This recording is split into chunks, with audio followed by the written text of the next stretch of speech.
dark seas is shining a sea throughout the solar system and extending to interstellar regions beyond. This is the Kevin Smith Show.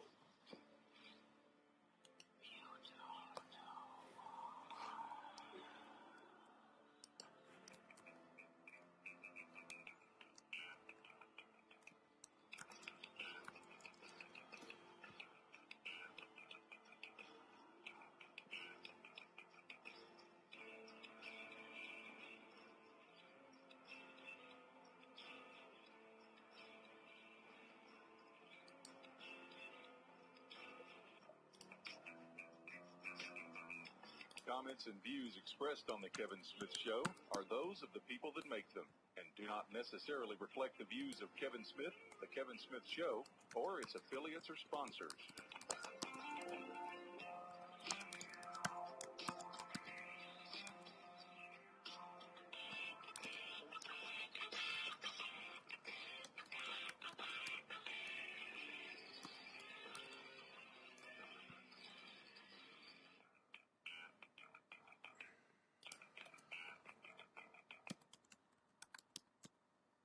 And welcome to the Kevin Smith Show, ladies and gentlemen, whoever you are, wherever you are, all around this beautiful place we call Earth.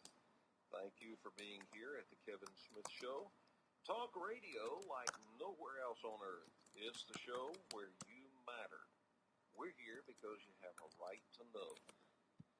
And speaking of a right to know, we sent out the K-Files today. I hope you've gotten yours and are enjoying it. There's some pretty neat stuff in that edition.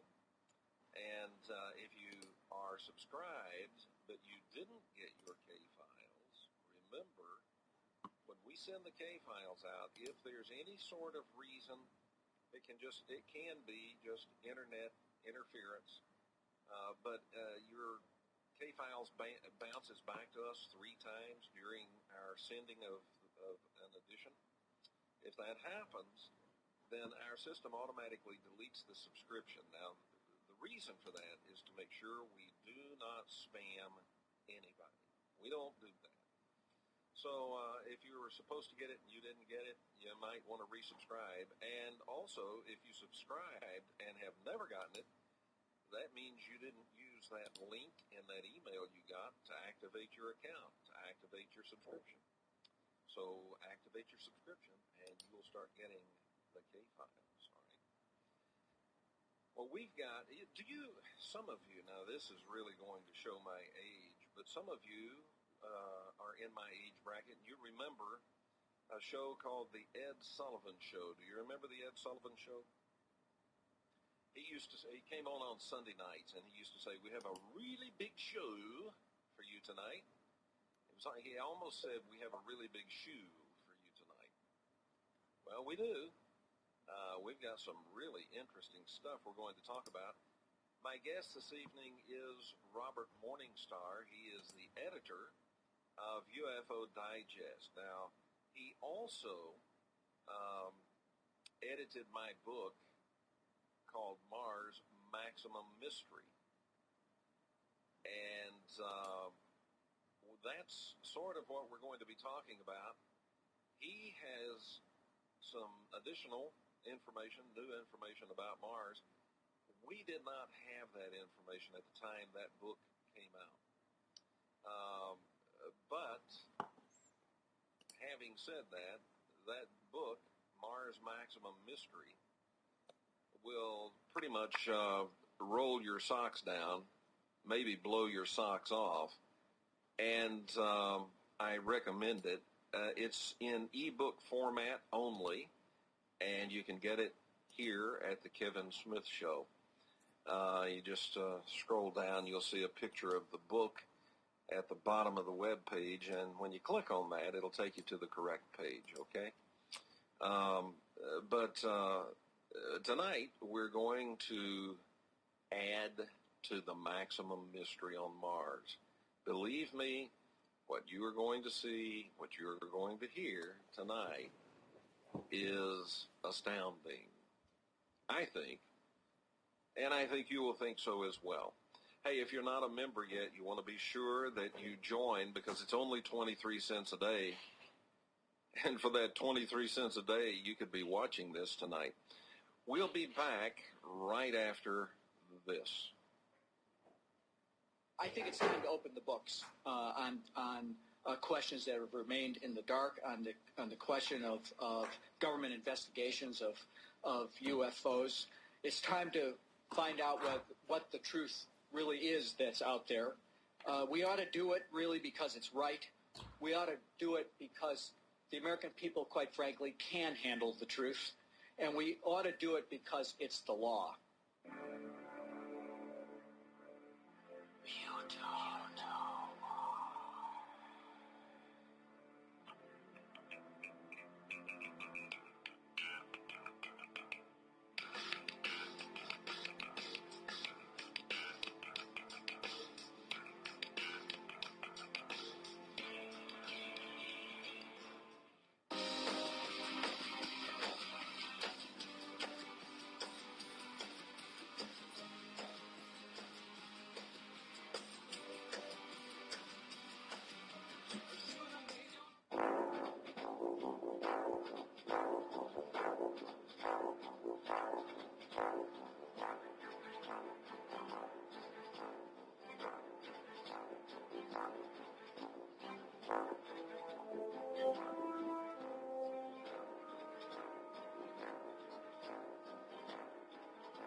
Hi, this is Kevin Smith, and you're watching The Kevin Smith Show, where we don't just parrot what everyone else is doing. We look for new ideas, ask new questions, and make new discoveries each and every show. Thank you for watching.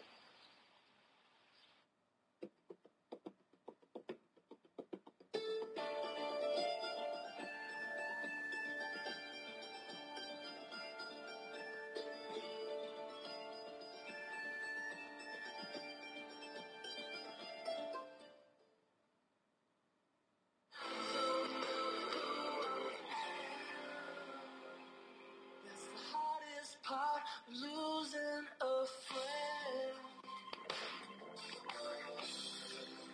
Things we don't say might have potential to change. Hurt that we feel, so don't wait too long.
All right, welcome back to the Kevin Smith Show. My guest this evening is Robert Morningstar. He's been a guest frequently on this show, and it's good to have him back with us. He is the editor of UFO Digest. Robert, welcome back to the show. Thank you, Kevin. Good to be here. Robert, I don't want to get into this very deeply, but I do want folks to know that you also were a target of some very deceptive and unscrupulous activities by the two the two guys that I exposed as fraudulent on this show. You've also been targeted by them. Yeah. And I must apologize because I was the one that made the connection for you, thinking that these guys were just were legitimate book publishers and novel writers, but they seem to have gotten confused between the difference between a novel and a history book, and I think that was lamentable. So I don't think we should waste any more time on that, personally. No, and steps have already been taken. The Sure. remedies are in place. So, what's this deal about Mars? You've come up with some information that I didn't have when I wrote the book, Mars Maximum Mystery. Right, which I enjoyed very much editing and being a contributor. But, you know, my history with Mars goes back a very long time. And as a matter of fact, I worked with Richard Hoagland very closely between 1994, when we really got to know each other, and 1997, 98, when he moved away from the New York area. So that's when I became really well-educated, well-versed on the topography and topology of Mars, and went on as an independent researcher. We worked together while he was in New York, but then he moved down to the Southwest. But I continued as an independent researcher and stayed in touch with Richard, kind of building on the foundation that he had established. And in the year 2003, let me backtrack a little bit. In the year 1998, which was actually the night the Titanic, the anniversary of the Titanic is April 15th, Yes. 1912. Mm-hmm. And on that night, I had an epiphany is the word. I had a realization. And it came after contemplating reverently the memory of these people. As you know, I'm very involved in maritime affairs. I'm a seaman. Let's just leave it at that. And the Titanic is an incredible experience in the history of humanity. And for some reason, I chose to contemplate that event that night because it had always been part of my life. And nobody was peeping on it. You know, all the hoopla about the movie Titanic and the Academy Awards and everything was Titanic and Leonardo DiCaprio, et cetera, James Cameron. Yeah. That night, nobody was remembering the anniversary. It was all over, you know? So I took it on myself to just meditate on it. And about 2:30 in the morning, I came out of it. That was the time around which the Titanic went down. And I was really charged up by this meditation. And I downloaded a new photo released by NASA of the Tarsus Montes region of Mars. And when I saw this photograph, which included Olympus Mons, the highest volcano in the solar system, the greatest volcano in the solar system, and three other gigantic ones that are like the three sisters to it, called Tarsus Montes, and the terrain features, all of a sudden I was shocked because I felt like I'd seen this before. And I had, in a sense, had seen it before, and where I saw it was Egypt. And in plans, surveyors' plans that had been done in the 1800s by Piazzi Smith and his expedition, which showed the three pyramids of Giza in relationship to the holiest mountain in Egypt, which is called Al-Wajid, which lies to the west, and a little city called Siwa. And suddenly I just had this realization that the Pyramids of Giza complex was a terraformed model of this place on Mars, that the three volcanoes were represented by the three great pyramids, and Olympus Mons was represented by Al-Wajid. Subsequently, remembering my Greco-Roman Egyptian mythology, I remembered that it had always been said that Alexander the Great, having died in Persia, was carried back to Egypt and then was buried on Mount Olympus. And for 2,350 years or so, they scoured Mount Olympus region and Parnassus in Greece. They never found a single bone. But in 1994, they made a stunning discovery. They found the tomb of Alexander the Great at Siwa, this tiny oasis at the base of the holiest mountain in Egypt, and the realization was that this was the real Mount Olympus, because the legend said that Alexander was buried on Mount Olympus, right? Mm-hmm. So Olympus, Mons, Al-Wajid, and the three pyramids are a model, like a Japanese garden, miniature garden, terraformed, modeled to remind someone of the planet Mars. That said, I later found out from Graham Hancock that the word Cairo means Mars in Egyptian. So It does indeed. Then that I discovered something rather significant. Yeah. And it went on from there to the face on Mars and other discoveries, like decrypting the geometric encryption of the face on Mars, revealing 4 faces geometrically encoded there. And by applying geometry such as bisection and mirroring, I was able to bring out 4 faces in that plateau, the face on Mars, that they say is only a rock. Wow. Yeah. Well, there's also been some research that shows if you take a star map of the star system or constellation Cygnus, and you overlay the Giza Plateau with that star map, it fits exactly.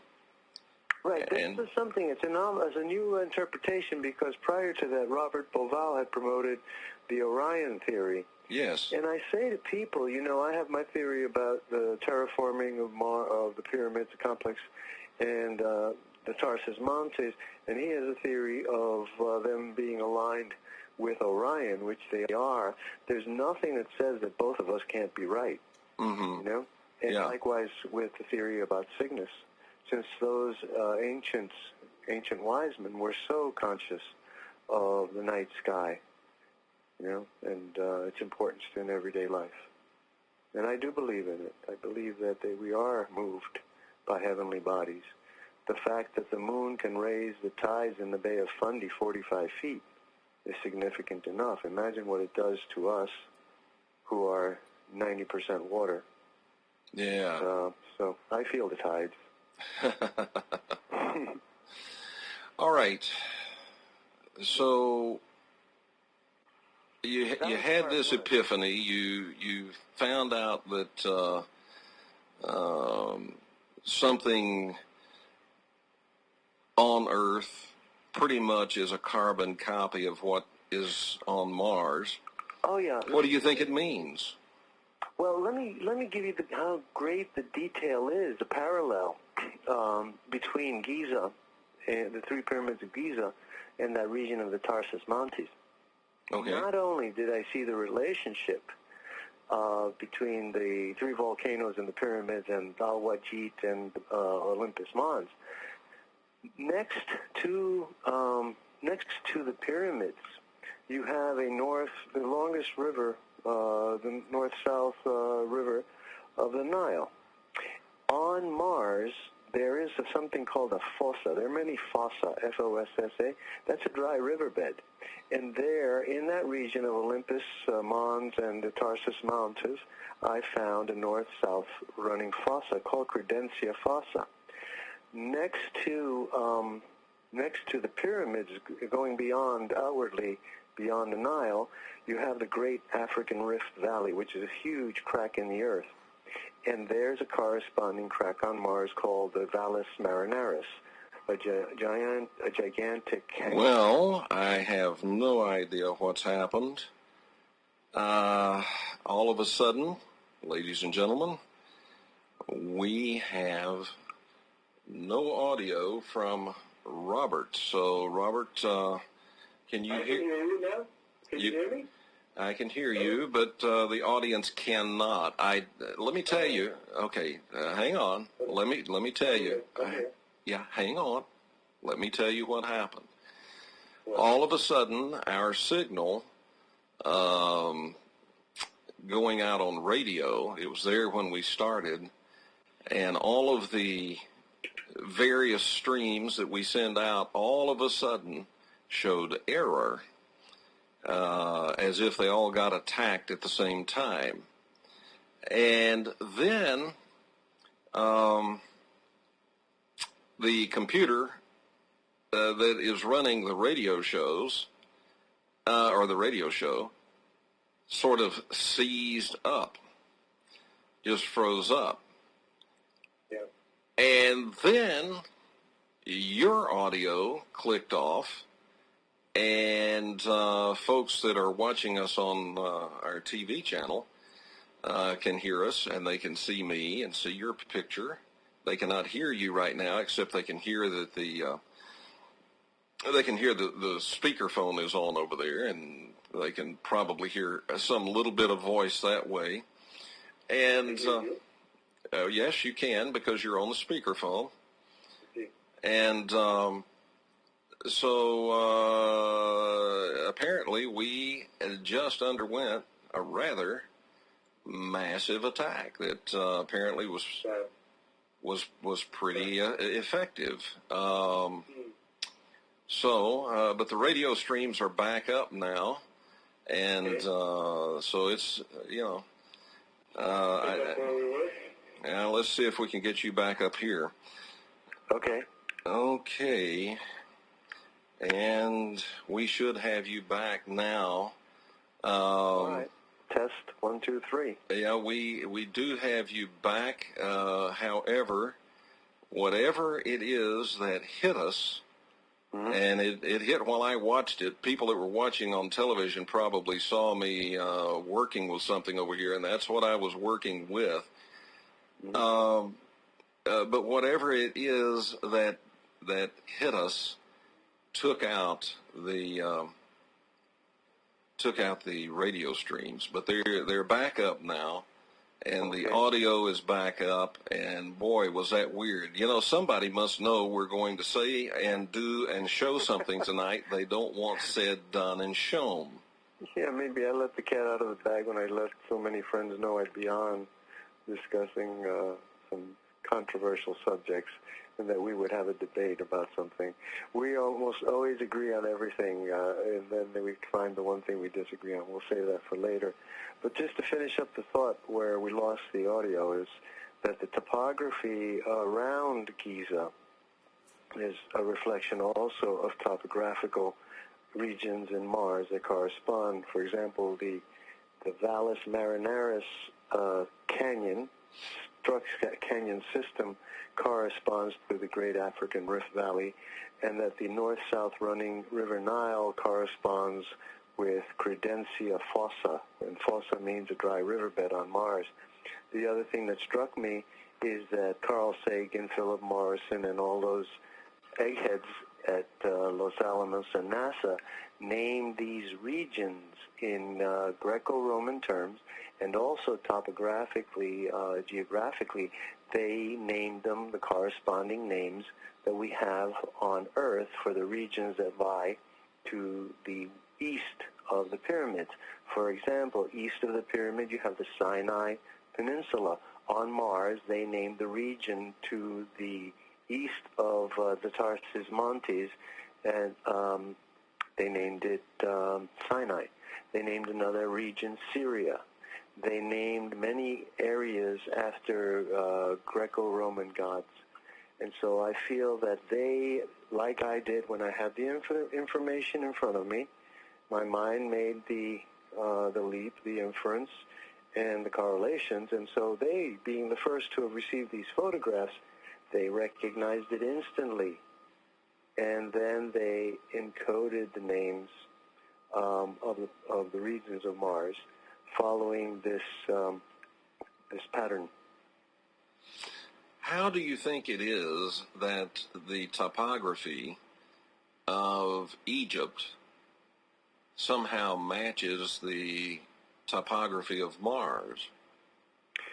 Well, I think that my theory is that based on my observations, in particular my observations, naked eye observations through a very powerful telescope in 2003, when Mars came closest to the Earth than it had in 60,000 years, came within 34 million miles, and through this telescope at 128x, Mars looked as big as the moon. So I was able to see terrain features that quite frankly had been stripped from all these photos. On that night, I discovered how deep the deception, the NASA deception and occultation of the facts surrounding Mars, and I literally mean surrounding Mars, had been denied us.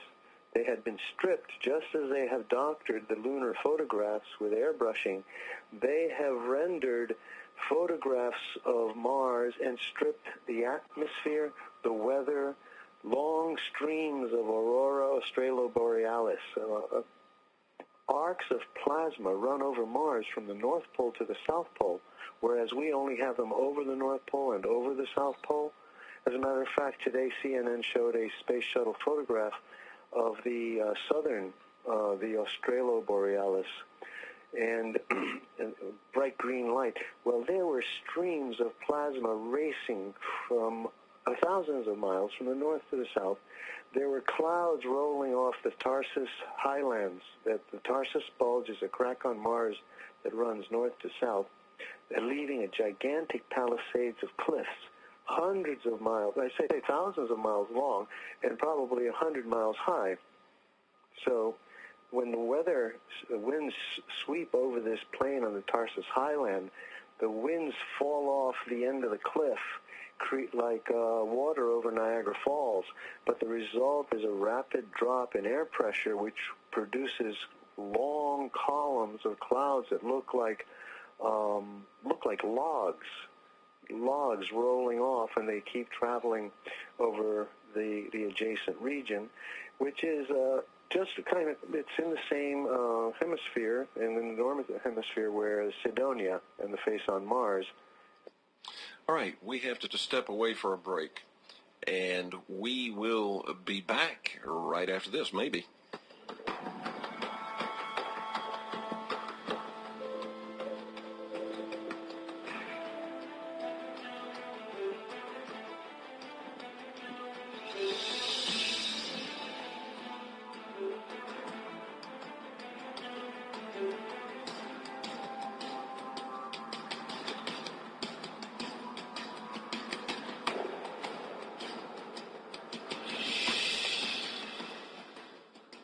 All that is really known of the earliest UFO conventions is that they would often break down into arguments over nothing more than how to describe an alien.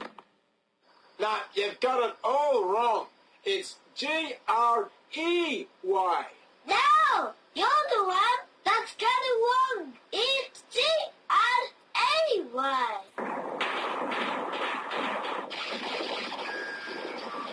On such matters, the Kevin Smith Show doesn't ask you to make a decision either way. It simply provides a vast amount of information from a variety of sources and asks questions of that information. If the questions you have are not being addressed, you are then invited to call into the show and ask them directly yourself. Phone lines are generally open around the start of the second hour.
is Greg Yarbrough. You're listening to The Kevin Smith Show.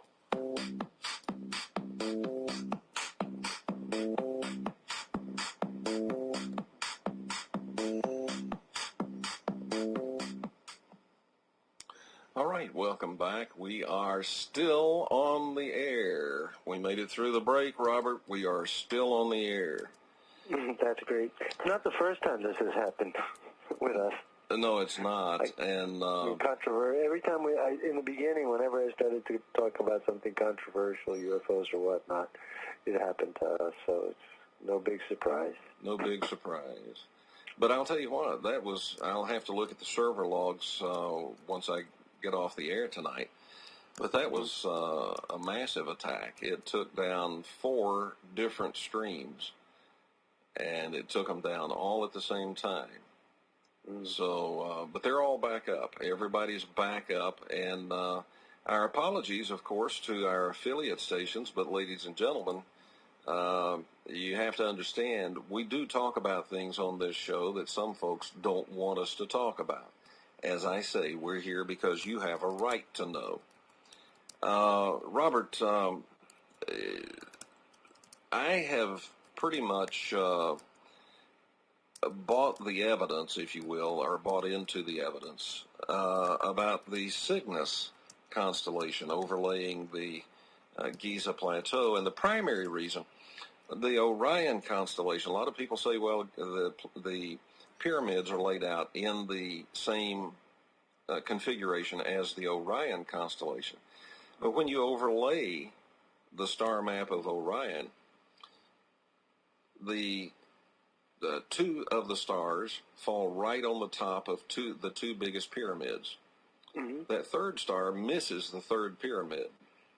Mm-hmm. It's not on top of it. It's not even on it. But with Cygnus, they're all exact matches. Plus, there's another star in Cygnus called Deneb. Mm-hmm. And Deneb at about 1600, I think 1600 or 16,000, I shouldn't have even said because I'm an old guy. I can't remember exactly. I think it was 1600. That was the BC. That was Earth's North Star at that time. Well, where I understood that Alpha Draconis was the North Star at the time of the building of the Great Pyramids. Depends on when they were built.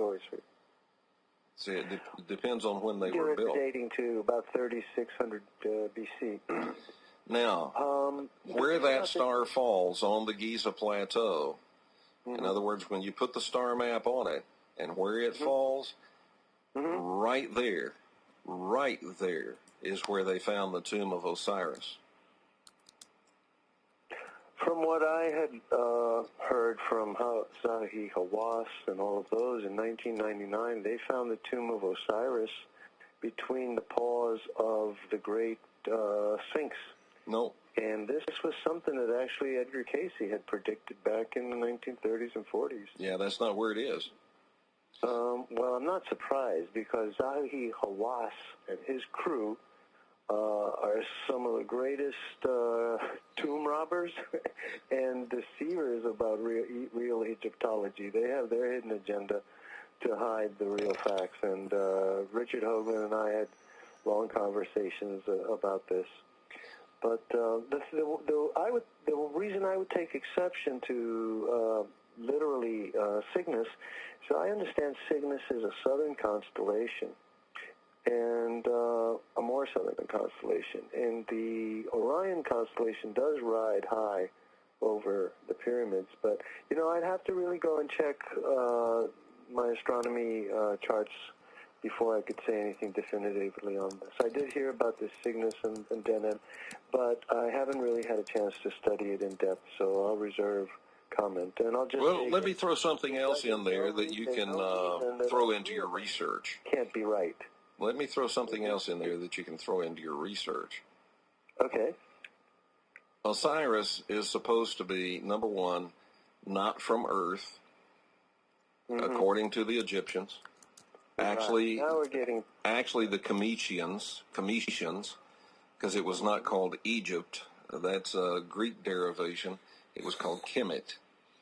And so, according to them, he's part of the royal family of the so-called gods who came down from the heavens. Right, the nine. Okay. He is the god of the afterlife and the god of resurrection. Mm-hmm. Let's assume this is just all hypothetical and speculation, just a little fun here, but let's assume that these stories are essentially true. Yes. Okay? That he is a star visitor. Okay? Well, I believe that. But let's just assume he is. All right. Now, if he is, that means wherever he came from is substantially like Earth, because he lived here and he breathed the air here and he lived for a long time here. So if all of that is true and he's from somewhere else, then somewhere else is very much like here. Exactly. Okay. Exactly. Now, right, you ready for this? Yeah. Kepler.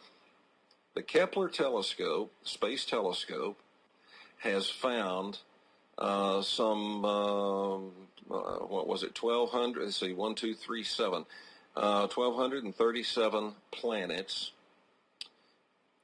in the very brief time that it's been up there. It's found 1,237 planets. Mm-hmm. Kepler looks only at Cygnus. It never looks anywhere else. It looks only at Cygnus. And in the 1,237, they have found 480 that are around stars similar to our star, and they have found 50 that they say are habitable. Mm. Why would NASA be looking only at Cygnus if they're looking for habitable planets, if they're looking for other Earths? Why would they be looking only there? And maybe they found a more habitable region of the galaxy than others. But the point, the important point about what you say is on the similarity of the environments, the origin of Osiris, which it is my theory that they were survivors of a Martian cataclysm, the evidence of which I saw with my naked eyes between August 26th and 28th, 3 days of observation at that time when it was closest to the Earth in 60,000 years. I saw asteroid impact craters that appeared to me to still be smoking, but it was an illusion created by a sea of CO2 that's captured in the Hellas Basin. But when I saw the Hellas Basin on the 26th through that telescope, it's about 600 miles long, and it's immense on the southern hemisphere of Mars, and it was still smoking, and it had iridescent rainbows forming on the surface, like a cauldron. If you've ever seen literally dry ice, when you put dry ice into water, you see it all burbling up and producing that white smoke mist. That's what is sealed in the Hellas Basin, and the planetary winds are so fast that they create a lid that keeps it down there and always bubbling, boiling over, like the steaming of dry ice. So that I saw on the 26th. But on the 27th, the following day, I saw the most awesome sight imaginable. I saw the Eye of Mars. The Eye of Mars is a phenomenon that had been observed through big telescopes since the days of Percival Lowell. There is a period of time in Mars' transit where it takes on the appearance of an eyeball with a black pupil looking back at you. And this was an awe-inspiring sight to me. It actually frightened me to the pit of my stomach because I realized that I was looking upon an asteroid impact crater that was so deep that the sunlight cannot reach the bottom of this pit until near high noon, near 11. Imagine a thing that is so deep that it stays black until 10:30 or 11 o'clock in the morning. and this is what I saw, with a long, dark stream oozing down from it. It looked like Alice Cooper's eye. And it turned, as the planet was turning, I saw it coming, you might say, around the corner. I was seeing it side on, and over the period of the next 2 hours, I saw the planet revolving and slowly turn around and look at me. And that's when I felt this gut-level fear of saying, oh my God, Mars died in one night. Mars was struck by this impact, asteroid impact, that cracked the planet. It cracked the Valles Marineris and ripped it apart for 2,500 miles. It dented the planet so deeply it created this pit, Solus Lacus, and it cracked the planet north to south, creating the Tarsus highlands and those cliffs, those palisades that run for 1,000 miles. That was a life-altering event. Then I happened to look at the South Pole, because Mars was pretty high in our sky, and the aspect of Mars was it was presenting its South Polar region to us. And when I looked at the South Pole, I saw a mountain that looked like an icicle, a spindle. It was, as if you were in a cave with stalactites and stalagmites. It looked like a stalagmite. And the reason I know the difference between the two is I remember it this way. A stalagmite might fall on you, but a stalactite won't. So it looked like that. And so I was shocked the next morning when I looked at the news and all the hoopla about Mars's closest approach. I saw that NASA had denuded the photograph. They claimed to have put up a Hubble photograph of Mars as I had seen it. And I realized, look at what they've done. They took away the air glow. I could see the air glow of Mars's atmosphere extending high above the planet, lit up like a neon light. I could see weather. I could see lightning. I could see the as I call it, Australo Borealis, the north and south streams of plasma, like our northern southern lights, and so on. And I realized all of it is a lie. What they gave us was a cartoon picture of a dead planet, a cartoon picture of Mars, denuded, dehanced, colorized, even to give us the wrong color. Well, when we talked about this, beautiful pink-orange glow. When we talked about this, you said, I'm going to send you a picture, and it shows Mars like NASA shows it to us, and then Mars like I saw it through the telescope, and because it was Hubble telescope that took that picture. So for those who are watching, they're going to see what you sent me.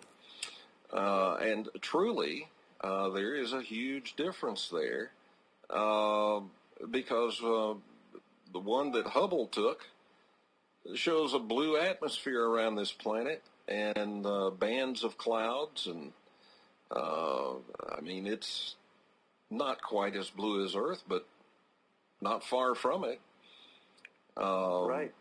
And the one that NASA shows us is always this dead red ball out there in space. Total desert planet. And Hubble, of course, Hubble is an optical telescope, among other things, and this is an optical image, and it shows Mars as blue. Quite a difference. Now, in fairness, I have to say, the photograph that you sent me also had some artist renditions of what it would look like if it had oceans. I didn't put those up here. Just Mars as it is through Hubble and as NASA shows it to us. We have to step away for a break, and we'll be back right after this. It was the very famous and very smart Dr. Carl Sagan who said, first, extraordinary claims require extraordinary evidence. And the public ate that up as if it were candy. It's still being repeated on radio shows, television shows. It's repeated in books. People say it almost as if it's some kind of holy writ from God. But I can't think of anything more dumb ever said by a smart man. There's no such thing as extraordinary evidence. That's ridiculous. And there's certainly no such thing as an extraordinary claim. An extraordinary claim is something that falls outside the scope of our personal experience.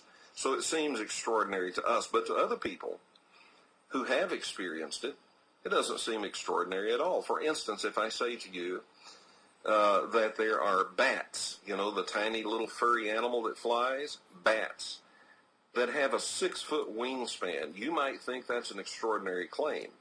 But I can assure you, the people in Indonesia and the people in the Pacific Islands who have seen these things and, in fact, raise them as a food source, that's not an extraordinary claim to them.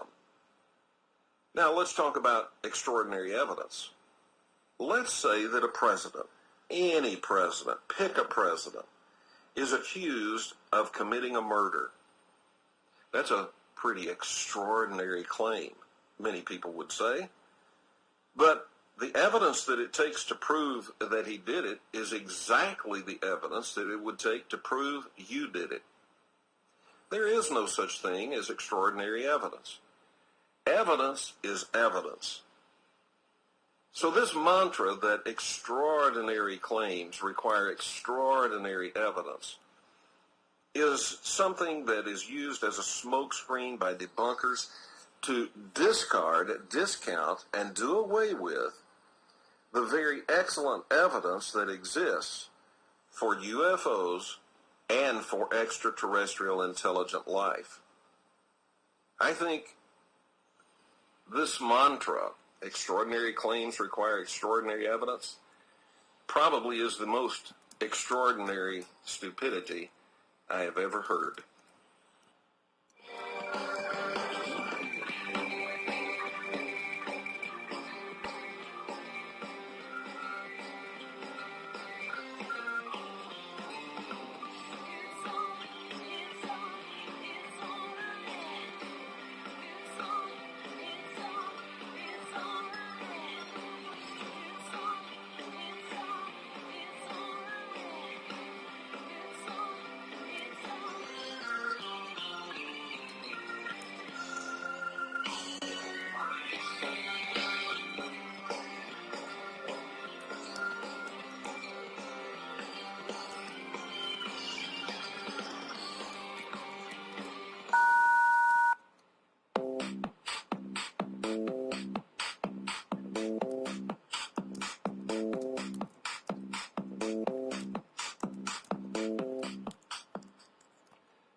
And welcome back to the Kevin Smith Show, and my guest this evening, Robert Morningstar.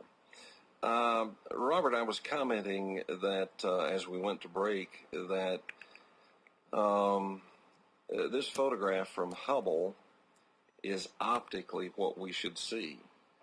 Mm-hmm. I found this exact same Hubble shot having been doctored by, I suppose, NASA, in which almost all of the blue is gone. That wavy band of blue around the North Pole, and that slab of blue that we see almost a straight line of, I guess that's ice right there at the South Pole.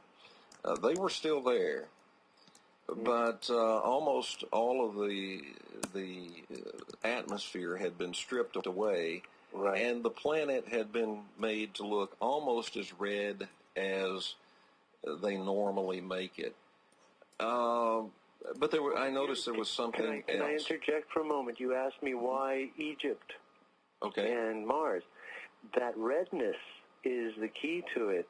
I believe that a Martian survival colony arrived on Earth, looked around, and found Egypt to be the region most reminiscent of the home planet because of the topography that I've described, and they decided to settle there, and build these monuments as models and also as signposts for us, the humans that were yet evolving, which I believe the story of the angels crossing with humans and producing another race of beings is actually a metaphor for the crossing of these more advanced Martian humans with the less advanced proto-hominid to produce Homo sapien, and that Cairo, Mars, is where they decided to settle, and all history begins there with the assassination of Osiris. Okay, now I want to go back to Mars. Mm-hmm. You sent me these photographs, and you had told me, in fact, you had mentioned it to me before, but I had forgotten about it, but you had mentioned again that you were able to see what looked like a gigantic icicle mountain at the south pole of Mars. Right. Okay, so how I felt with telling people this, and people say, "Come on, Robert, what are you talking about?" I'm telling you, it looked like an icicle. It's gigantic. It's miles high, and well, it's more than that. It's more than that, and those who are watching on our TV channel can see that at the south pole of Mars, in this Hubble photograph, you can see there is something there, and maybe you think, well, that's probably just some little imperfection in the picture. So after hearing about this icicle mountain, I decided, well, maybe that's it. Let's take a look. So I enlarged it, and what I found was that, in fact, we have something is there, but not just there. It's in several places. We can see it in these several places we can see in the picture before I enlarge it. When I enlarge it, we can see even more somethings. Right. All right. Now, this is on the south pole of Mars. And, folks, you have to understand, if you were standing there, nothing would look upside down. It's just like on Earth. If you're standing at the South Pole on Earth, everything looks right side up to you, but you're on the underside of the planet. Okay, so let's look at this. Let's just flip this up so that it's oriented in the way it would be if we were there. If we were there, standing there looking at it, it would not look upside down. It would look right side up. And Robert, when I flipped it up and looked at it with a natural orientation, it looks like maybe there's some kind of structures up there. Right. Okay, but hang on a second. Hang on a second. Go ahead. All right. I wanted to make sure that this was not just, artifacts of the photograph. Okay? Mm-hmm. So what I did is I put this photograph through a solarizing filter in the software. Now, what that will do is all of that black sky is going to go sort of gray. And there's going to be a black outline around the curvature of this planet that shows the separation between what's on the planet and what's in the sky. Okay, so if these are artifacts that are not actually on the surface, that line goes through them. If the line goes around them, that's because they're there on the surface, and the separation between those objects is above them. The separation between them and the sky is above them. So that's what we'll see, but we see something else. So what we see is that this black line goes around these things that are sticking up. Mm-hmm. But we also see, and those who are watching on television, there is a black band across the top, and I put a title in there that says Solarized Filter, appear to be actual very large objects rising from the surface. That black band is not what I put in there. It's what the solarizing filter did. Mm-hmm. So if we go back, you can see there's more sky above that planet than what shows up in the solarizing. So when we solarize, we see that someone chopped off part of the sky And how did they do it? Well, they did it by putting a black box across the top. I wonder what was in the box. Okay, now, ladies and gentlemen, are these real structures? The solarized picture indicates that they are. So let's zoom in and see what we've got. What do you think, folks? What do you think that is? Robert, you've seen this picture. What do you think? Yes, I'm very gratified to see it. As I told you earlier, you made this a very happy day because you validated my observation. You know, when I saw Mars that night, I saw so many details in those hours, and to be able to be an eyewitness to Mars, and then to start to tell people about it, and then saying, but look at the pictures from NASA, and I'll start saying them the very next morning, those are cartoons, my friend. Those are not pictures of Mars. And so today is a day of great fulfillment because you found the icicle mountain on Mars. So what do you think? You think it's an icicle mountain? I think it's an ice mountain, just as we would expect to find somewhere in Antarctica. Well, I see some surprising shapes if it's a mountain. Structure built around it. You know what it reminds me of? Superman's Fortress of Solitude. It looks like Disney World to me. That too. Maybe that's where they got their ideas. And let me show another picture. I want to go back, and people who are watching, you see that big white rectangle at the it's actually the South Pole. Now let your eye follow the curvature of the planet to the right, and as you start down, there's something sticking up there at about the 1 o'clock position. So I zoomed in on it, and I can't tell what it is, but it's huge, it's massive, it's sticking up off of the surface, and it's the top of it is bright white, just like that rectangular thing sticking up above this ice palace or whatever it is up there. Right. You know, I really wonder what it is. That's a very, very strange, anomalous structure. It could be a cloud of some sort or some kind of reflection, but it almost looks like a white flag. You know, it's so, as you say, rectangular.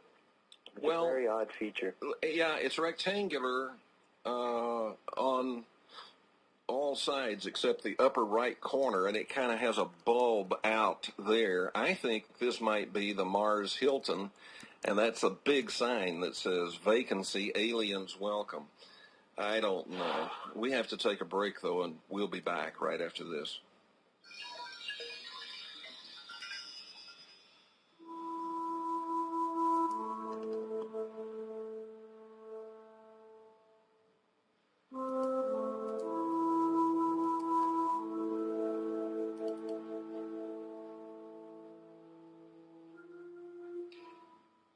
I've got a bad feeling about this.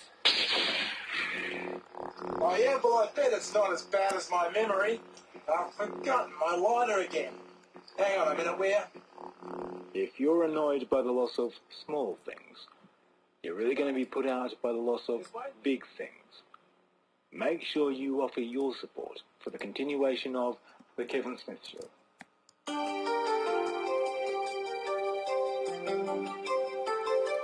The world never stops, and the information never stops. There's always something new, important, and exciting happening somewhere around this planet.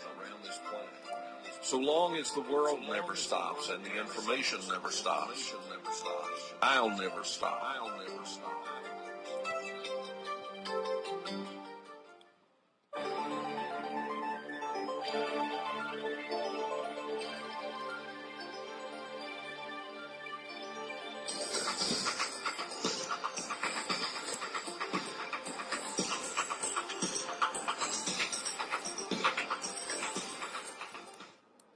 There have been more missions to Venus than there have been to Mars, and yet almost no reporting about what they found there. So the big question is, why the silence? What's the big secret? You can find out in my ebook called Venus. Watch the Other Hand. Get it today at kevinsmithshow.com.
And welcome back to the Kevin Smith Show. My guest this evening is Robert Morningstar.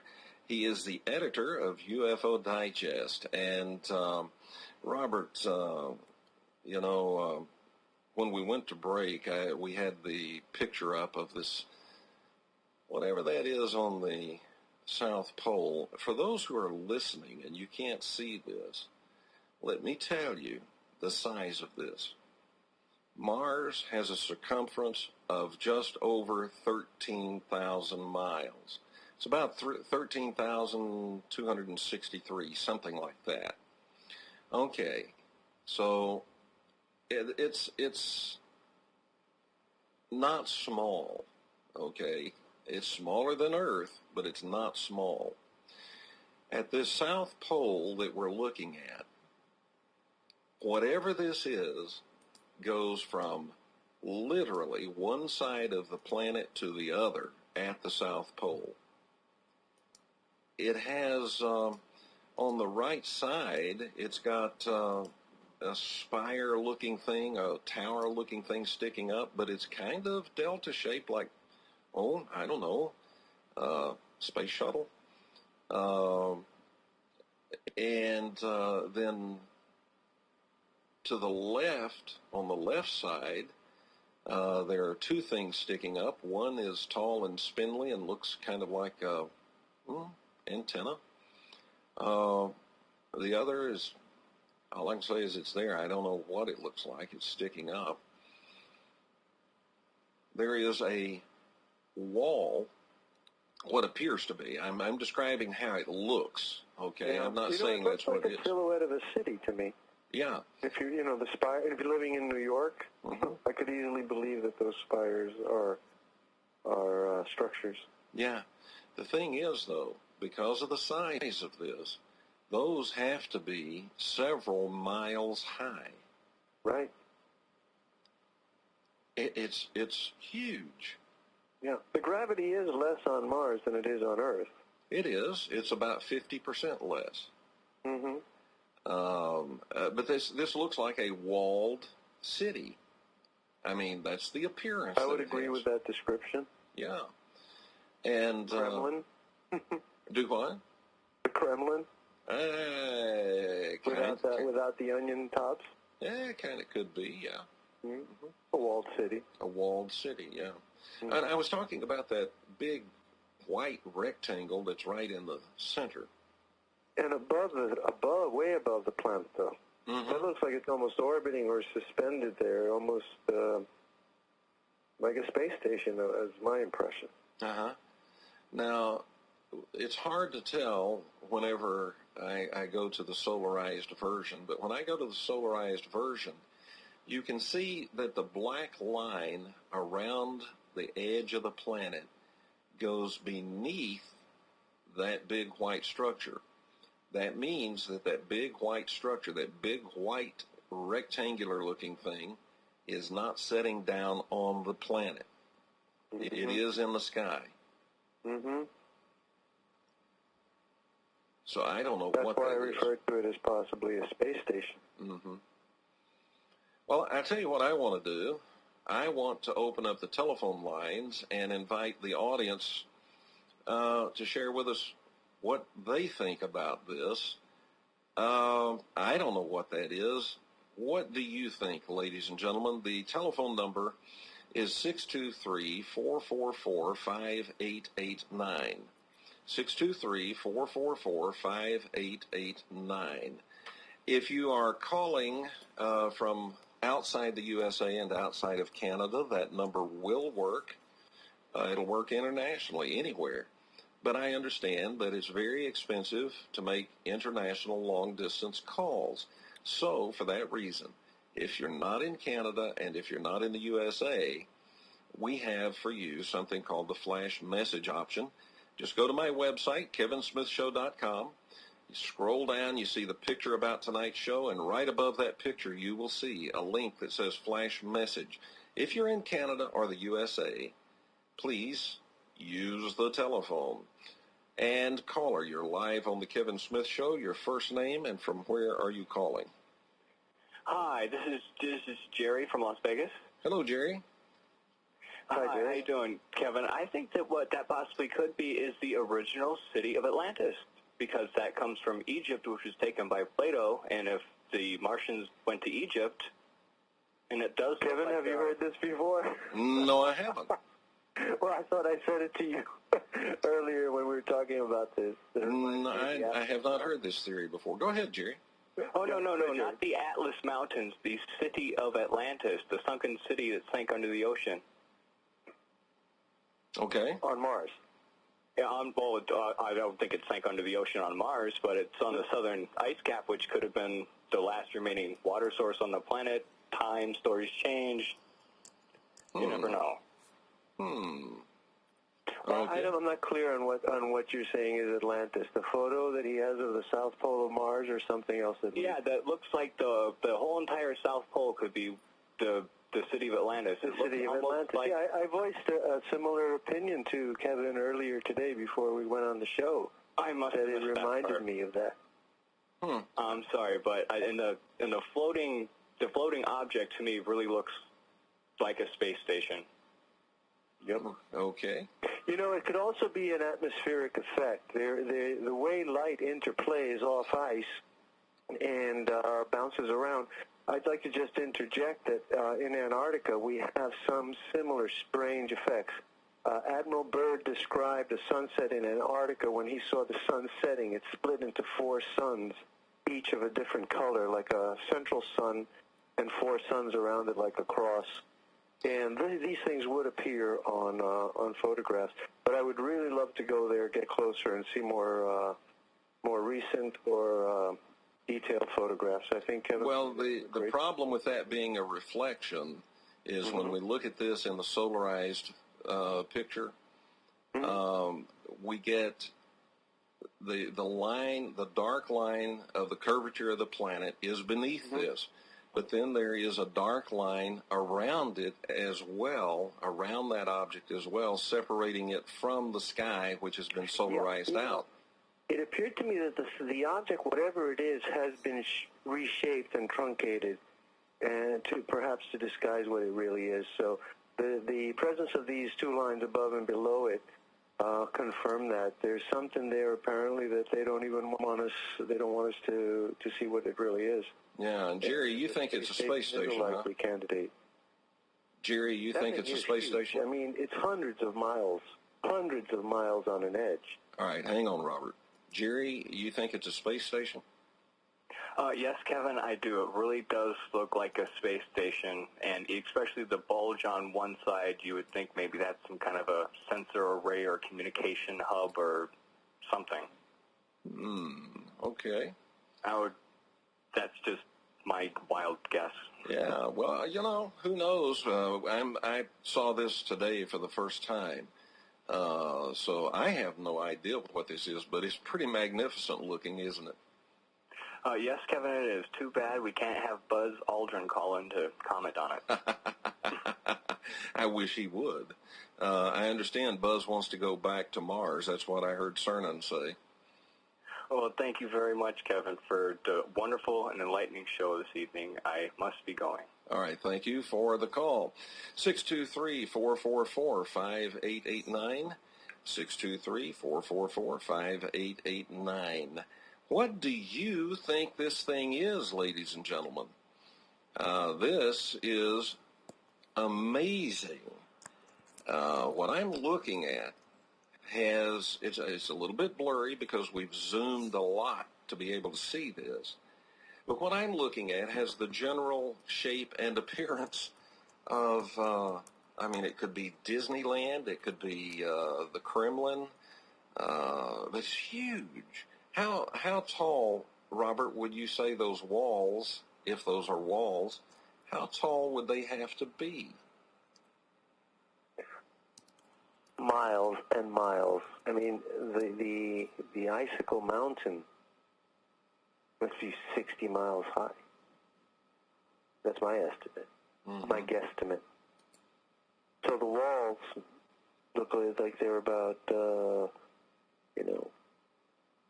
tenth of that. So 6 miles. 6 miles high. It's phenomenal. Well, everything on Mars seems to be of gigantic proportions. We're talking about the canyon that dwarfs the Grand Canyon. Grand Canyon looks like a little trench compared to Valles Marineris. And those cliffs of the Tarsus Highlands, Tarsus Bulge. Well, and Olympus Mons. And Olympus Mons, yes. The largest. 325 miles at the base or so, depending on which angle you shoot, and it's several times taller than Mount Everest as well. Oh, over 15 miles high. Yeah. That's at least 3 times Mount Everest. All right, let's go to the telephone. Caller, you're live on the Kevin Smith Show. Your first name and from where are you calling? Kevin, this is Brent from Wyoming. Yeah, Brent. Going from pop culture 30 or 40 years ago, do you remember Star Wars Mos Eisley? No. It was a spaceport. Okay.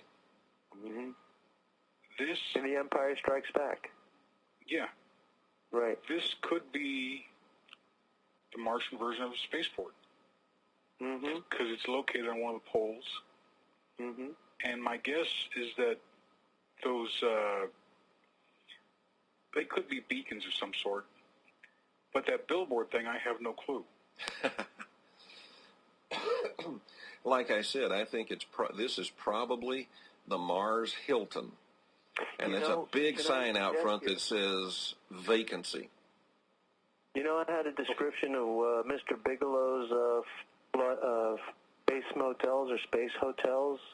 And that's the other thing I thought about when I saw this photo and the enlargement that you did of it. I'm told that Mr. Bigelow has some very huge structures up there. There are 4 layers thick, and they're protecting their internal environment with foams of different densities that are injected into these 4 layers. With the densest foam on the outermost layer and less dense moving in toward the internal cell where there's a habitable area. And when I saw that, I said, my God, maybe that's where Bigelow got his idea, So I think this requires a lot more investigation. I think we just opened Pandora's box, you might say. Apparently somebody knew we were going to open Pandora's box because they hit us hard, and it was a simultaneous attack early in the show. Brent, you got another comment or question about this? I would just request that anybody who can astrally project and record what they're seeing might want to go up and check it out, see what's there. Yeah. That's a good idea. All right. Brent, thanks for the call. Yes, Brent. You know, one of the things, the phone line is open, folks, so 623-444-5889. One of the things that this kind of reminds me of, you know, every year up in Alaska, they have what's called the Ice Hotel. Mm-hmm. Have you ever seen pictures of that? Yes. This kind of looks like that, doesn't it? Yeah, they also have those ice hotels in Iceland. Yeah, yeah. Yeah, they sculpt them right out of ice. The ones in Iceland are really elaborate, really exotic. Yep. Yeah. Mm-hmm. Folks, what do you think? Now, look, I didn't make this picture up. For those who are watching, you're looking at the pictures as they were sent to me. That's what you're seeing right now. We have Mars as NASA normally shows us Mars, and then we have Mars as Hubble telescope saw it. Okay, now, in this picture, before we zoom in, you can see these little things sticking out of the surface at the on the south side, the south end of Mars. And right there at what we would think would be the South Pole is that big white square. Of course, in this picture, it looks like a white dot, but you can see it. And then when we take a look at it and we zoom in, we can see even clearer. And when we reorient it so that it looks like it would look if we were standing there looking at it, we see even more. Now, Robert, I don't know if you are watching the show tonight, but... no, I can't. I'm just here at the phone. Okay, well... Stream. There actually appears to be, on the surface, at the South Pole, a rectangular foundation, if you will, of immense proportions.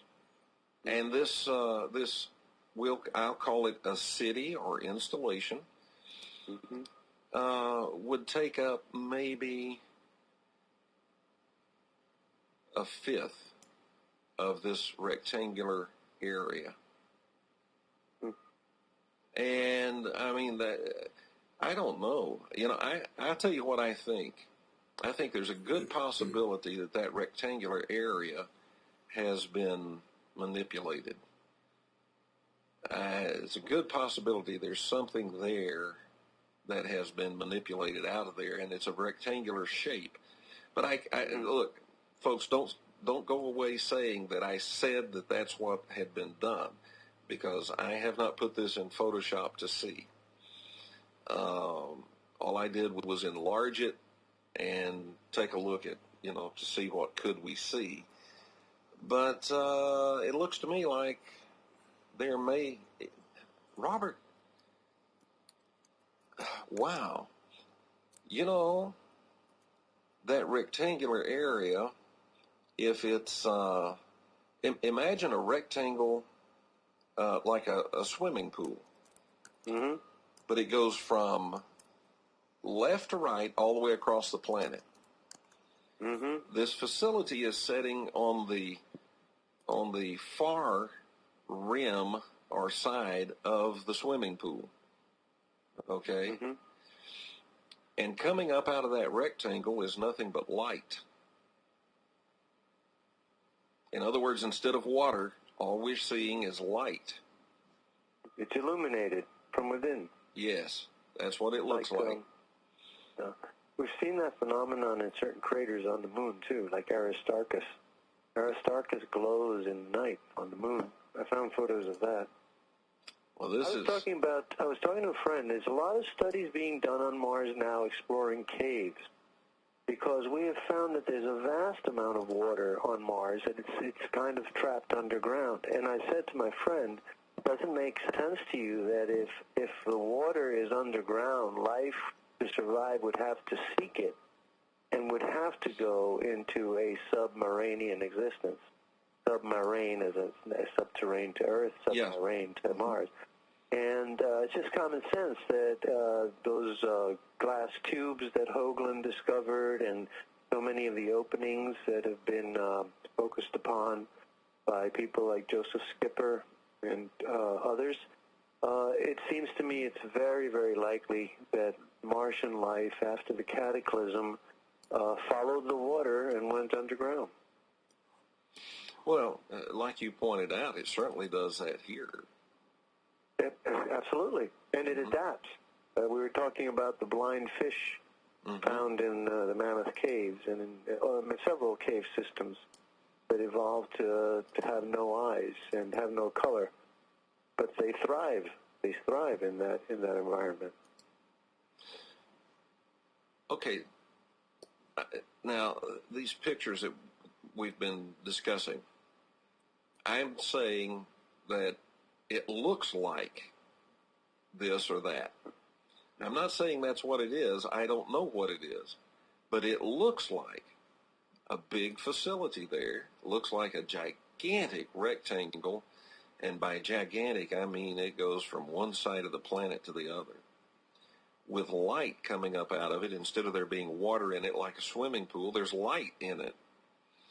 And I'll put that back on the screen in a moment. But I'm just saying that that's what it looks like. Can you think of any other explanation that would work for why we're seeing this in this picture? I would say an entrance into the interior regions of the South Pole of Mars.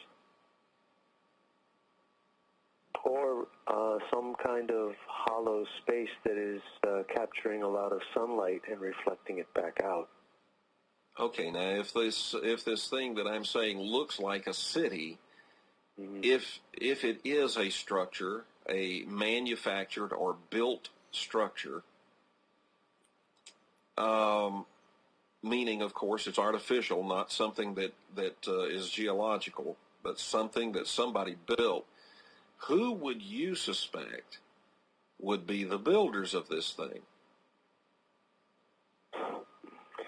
Any number of Martian possibilities. I don't think it's anything that we could have. We can't even do things like that on Earth. And,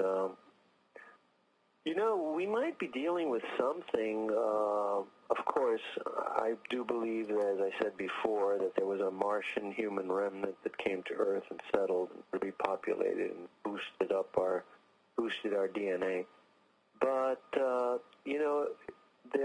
there are intelligent insects, and there are other forms of intelligent animals.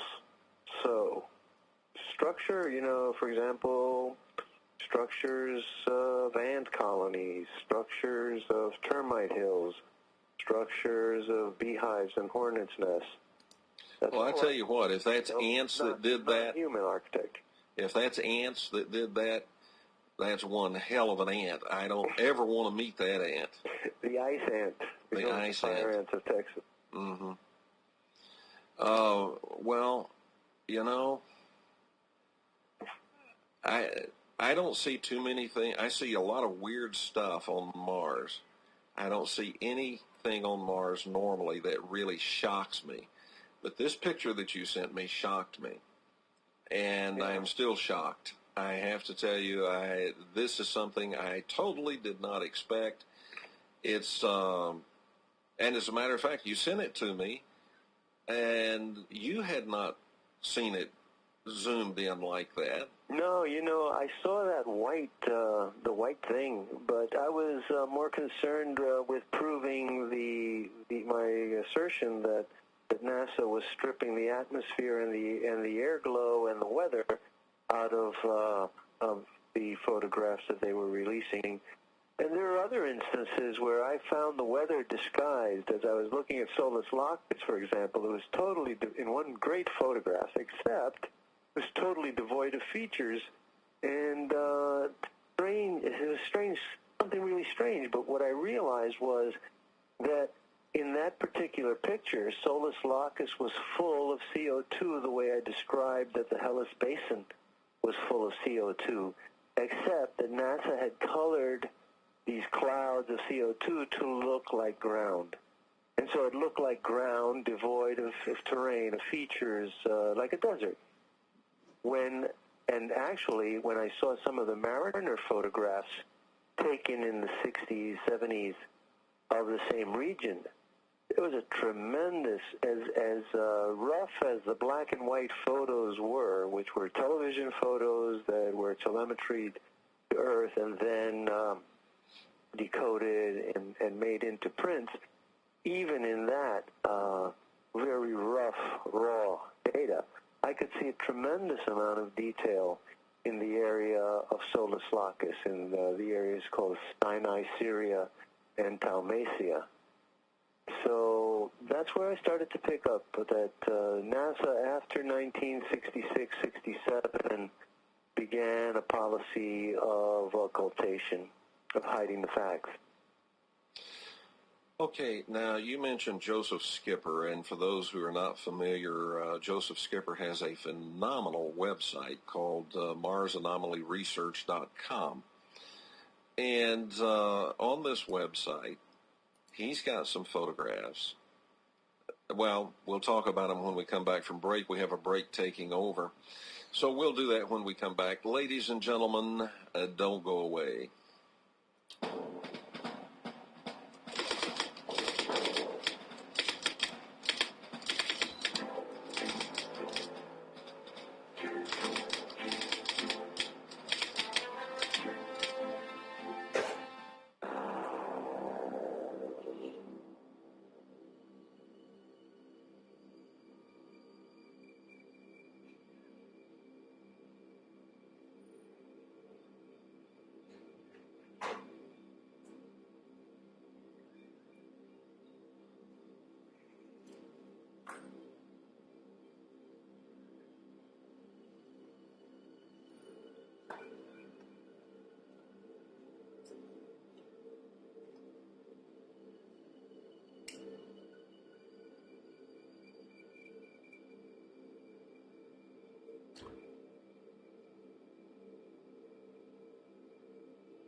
this is Barrett Jones from the United States of America, and you're listening to The Kevin Smith Show, like no other talk radio on earth.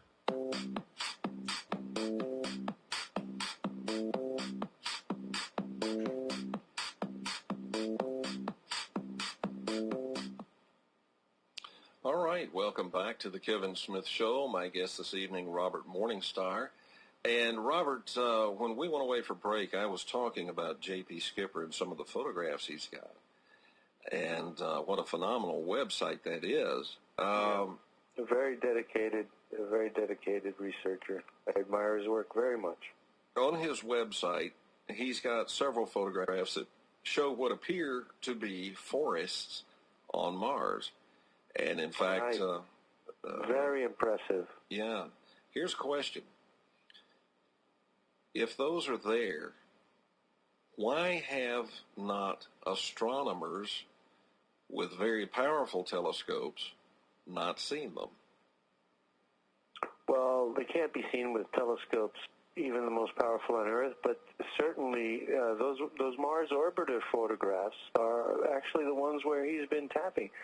So he has access to, and he goes methodically through thousands and thousands of photographs, and he finds these ones that have been, as I like to use the word, occulted, hidden by archives. But the information is there, and it's so much information that it's really impossible for them to control it. So they stack it up in archives, but it's what they used to say gumshoe work about detectives. You had to do the walking and the investigation, and here it's actually an electronic investigation. You have to spend hours and hours and years eventually to extract the information from where it's been hidden.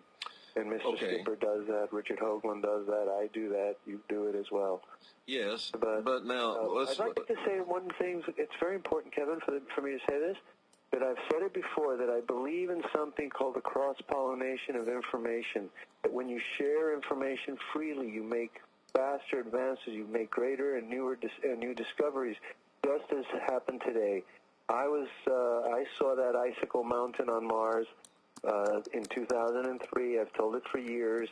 But in trying to share with you the information about the stripping of the atmosphere, it redounded to my benefit in that you have found the icicle in the photograph, which I didn't notice even though I sent you the photograph.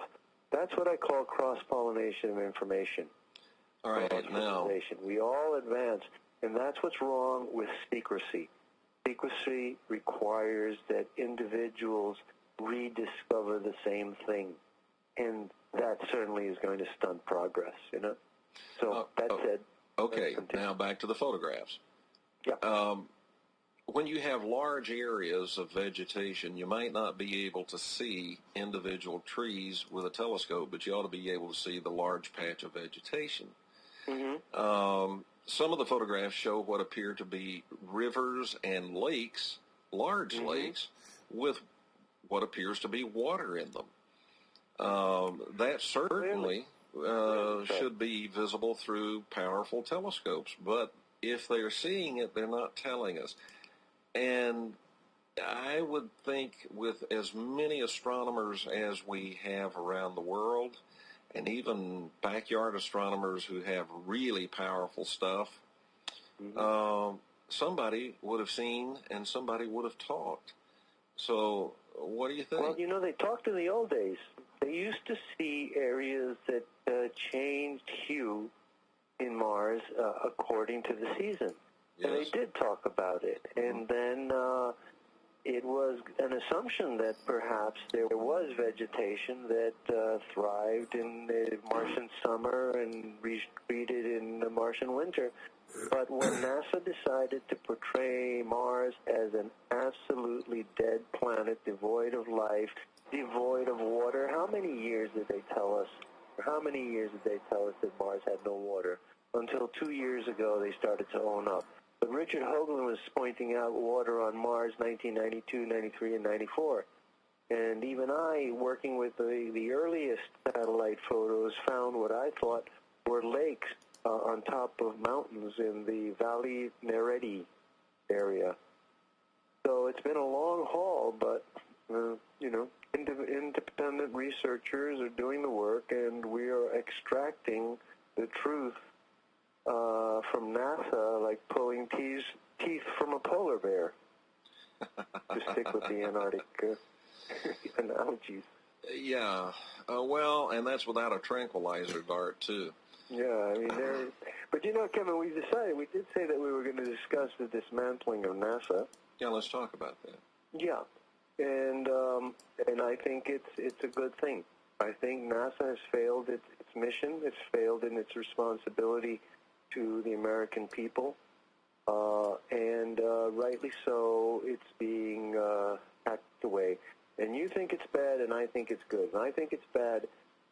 Not bad. I think it's good because we're getting rid of a methodology that has failed the American people. A methodology of secrecy, a virus that came to us from Nazi Germany. And when people say, oh, America's acting like a Nazi, people get greatly affronted. But the policies that we are following, not just in space research, but in international affairs, even the word geopolitics. Geopolitics was invented by a Nazi professor who was one of Hitler's mentors. Mm-hmm. So I think that taking NASA apart and dismembering it and assigning its responsibilities to private industry, individual entrepreneurs is a good thing. Like Bigelow taking over, space development and space hotels. Ultimately, I think it's a good thing. I know you're upset because we won't be able to go to Mars for a long time, but no, it's not that. It's not that. Okay. It's this. Bigelow's not sharing any pictures with you because he doesn't have any. Right. And the U.S. Air Force and the U.S. Navy, they're not putting pictures out there for us to analyze and go over like we are here on the show tonight. And they're not going to. The only outlet to us, even though it's absolutely verifiable that NASA has doctored photographs, it's absolutely verifiable that they tell us things that don't match what we see in the photographs. Sometimes, many times, maybe even most of the time, the statements don't match the photographs. Okay, I'll give you that. But the fact is, we get the photographs. Doctored, yes, but we can see they were doctored. And that tells us, okay, there's something there they don't want us to see. Some of the photographs, they can't doctor everything, and they miss stuff, and we find it. And without NASA, we're not going to be getting any of that stuff. The Navy's not going to open it up to us. The Air Force is not going to open it up to us. And you can bet your last dollar. Oh, I'm sorry, that was last week. But you can bet. When we're talking about whether it's Bigelow, and I'm not slamming Bigelow. Bigelow is a space company, Bigelow Aerospace. They're a space company. It's a commercial enterprise. I wish them well, and I hope they are successful. But whether you're talking about Bigelow or Virgin Galactic or SpaceX or any of these commercial concerns that are developing space, what they come up with, if anything, is proprietary to them. And if they can't make a buck on it, you ain't getting it. Mm-hmm. So, for that reason, as bad as NASA has been at some things, they've been very good at some things, but as bad as they've been at some things, particularly informing the public about the truth of what they're finding, as bad as they've been, they are the only outlet that gives us any of the data that we go through and find this stuff. Nobody else is doing it, and nobody else is going to. But I believe that those satellites will remain orbiting Mars, the Mars Orbiter and the others that are there. And I believe that investment will still keep streaming down photographs. To whom? And we will still have access. And even if NASA turns it over to other companies, well, you know, you want to play, you got to pay. So we've been paying. You see, there's an assumption that we're not paying for this service. No, we are paying for it. I give you that. We're paying for it. We will have to pay for it in another way. No, I give you that. We're paying for it. But Robert, listen. We're paying for it. But we're getting the pictures. As doctored as some of them are, yes, but we are getting them. Now, once that gets turned over to private business, when they turn it over, we paid for it already. And now we're going to have to pay again to get the pictures. I see your point on that score. And listen, let me tell you how it's going to work. I guarantee you. There are 7, I mentioned this in my book, there are 7 satellites up there around Mars that are old, that are still there and functioning, and they know where they are. They admit that. If they know they're functioning and they know where they are, that means they are monitoring what those satellites are doing. And we're not getting that information. Okay? What we are getting is the information, or we did get, from the Mars Global Surveyor and now from the Mars Reconnaissance Orbiter. Okay? What the other 7 satellites are doing, what they're seeing, what they've discovered, we don't know. That is apparently black information. Okay. Once NASA has been broken up, if that happens, and once it's been dismantled, whoever is in charge of downlinking and downloading that information from the remaining 2 satellites that we get information from, that would be the ESA and the MRO. Whoever gets the rights to that, they're going to make us pay again. And it may, in fact, not go. It may be illegal for those satellites to go to private business. Those, because NASA is Department of Defense, those satellites may just go under the control of the military, period, and that's it. And we're through seeing. Well, the military has released quite a lot. Speaking specifically of the U.S. Navy and Naval Research Laboratories Clementine, even though those photographs, when released, also are doctored to a great degree to hide entrances to the moon, domes, and other structures. Yes, so it is a problem, but we have to make best with what we've got. Do you think? I don't paint all the military with such a broad brush of, Well, it doesn't apply to everyone who's in the military. When I say the military, true, but there's a lot of people in the military who share information, and Hoagland, has received, and others have received a lot of leaked information and photos from people in NASA themselves who do not agree with the secrecy policy. But, it's kind of like a rap on the knuckles that they've gotten, and maybe it's a lesson learned, and that will change this policy. I don't think it will.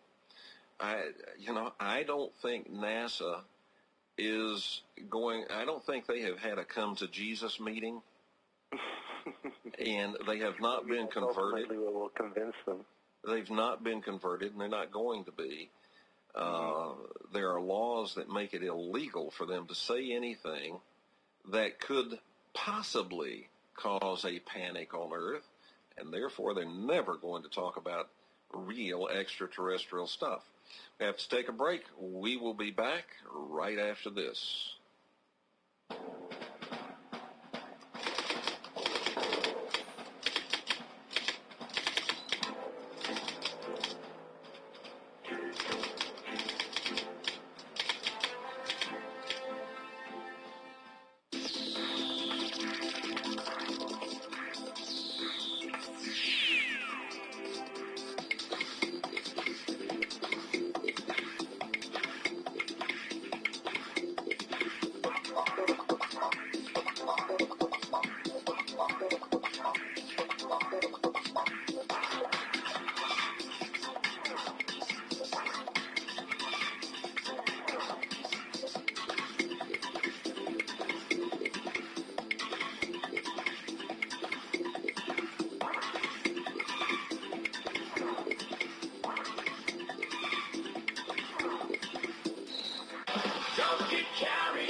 get carried away with your mind.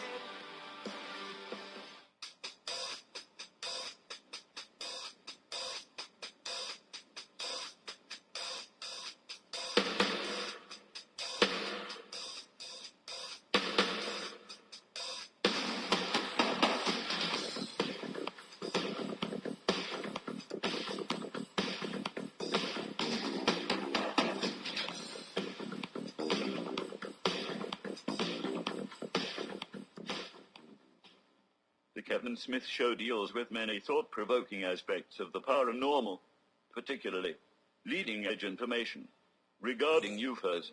My first encounter with the show occurred on the night when we got a visit from the one they called a fixer, and that in itself is an interesting tale.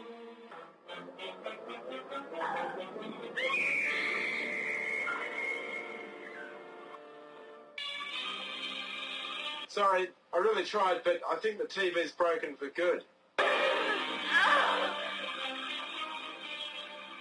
How about you just don't worry about the TV and look around on the internet for something interesting? You know, everyone's doing that these days. Remember my face. You're already famous. So gaze a little while more just in case. I'm driving. It strikes me funny. Here's a building of backbone, blown apart by your smile. What would you say if I told you I'm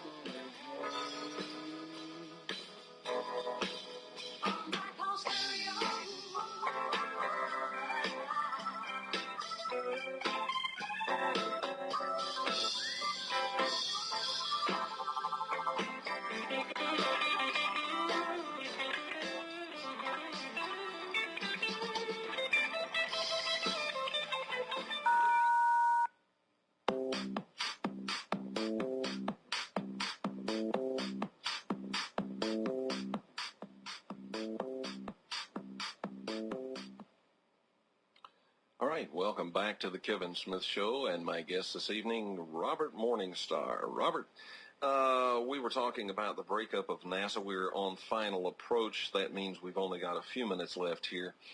I understand your viewpoint, and I, in many ways, sympathize or empathize with that viewpoint.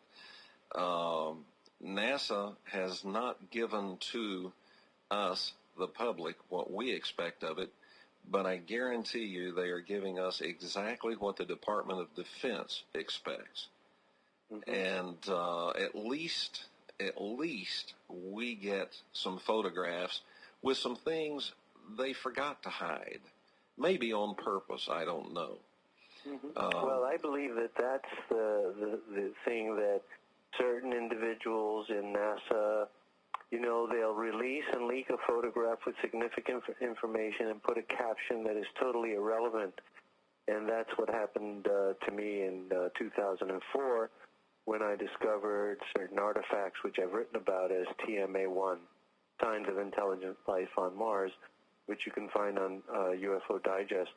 And if I may, just for a moment, I would like to say hello to Dirk van der Ploeg, the publisher, who's recovering from heart surgery. You're in our thoughts, and we greatly appreciate your contribution to ufology in this kind of research. But that said,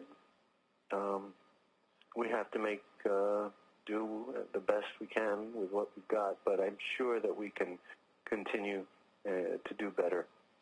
Well, see, I think that's the problem. The problem is we have been offered the best we're going to get, and in my opinion. Now, when I say the military is not going to be releasing these pictures, that doesn't include each individual soldier, each individual airman, each individual sailor, etc. But they're not individuals. The military is and what their response to things is decided by a handful of people at the top of the pile.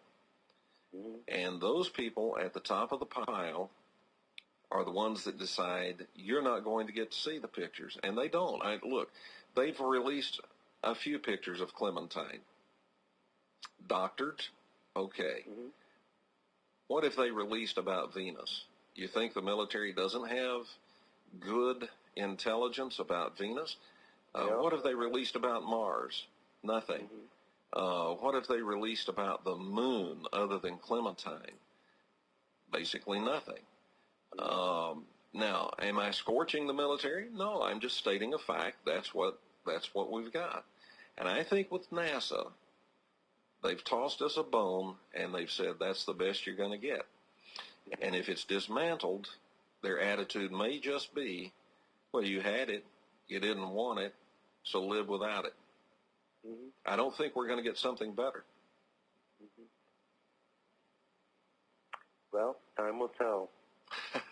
It will indeed. That's all I can say. Time will tell. It will indeed. But one of the things that we can't... Let me interject. We did mention briefly black projects, and I can tell you that I know people who say that and who have been in Area 51 and say that the shutting down of the shuttle program is because it was really a front for covering up the real work of the 10th Fleet. Some people refer to it as the U.S. Navy's 10th Fleet, which is the Space Fleet, the Space Navy, and that we have successfully reverse engineered and exchanged with extraterrestrials for technology, and that we do have an ongoing black operation or black project joint venture with certain extraterrestrial races that have allied themselves with humanity for their own self-interest or common defense, you might say, because there are worse things out there than we've been told, and maybe that's a big part of the secrecy. So I think the shutting down of the shuttle program is timely. It's outlived its usefulness, and we have much better things in the garage. Well, look, I don't disagree with shutting the shuttle program down. I disagree with shutting it down before you have its replacement ready to go. I agree with that. That's bad planning. Yeah. The other thing that I thought they should have done with the shuttles is to leave them up there in permanent orbit, or perhaps as parts or modules. You know, they dock with the space station. They're designed for that. So why not leave one or two shuttles permanently docked with the space station so you would have access to them should you need to use them for anything? And I don't know why we never went to the moon in the space shuttle. I think, the spacecraft could stay up 2 weeks, 3 weeks in Earth orbit. There's no reason we shouldn't have gone. And I'd like to know why we didn't go to the moon and those Apollo programs, Apollo rockets that we had already paid for. 3 more, 2 of them already built and paid for. I'd like to know why we didn't go to the moon with those.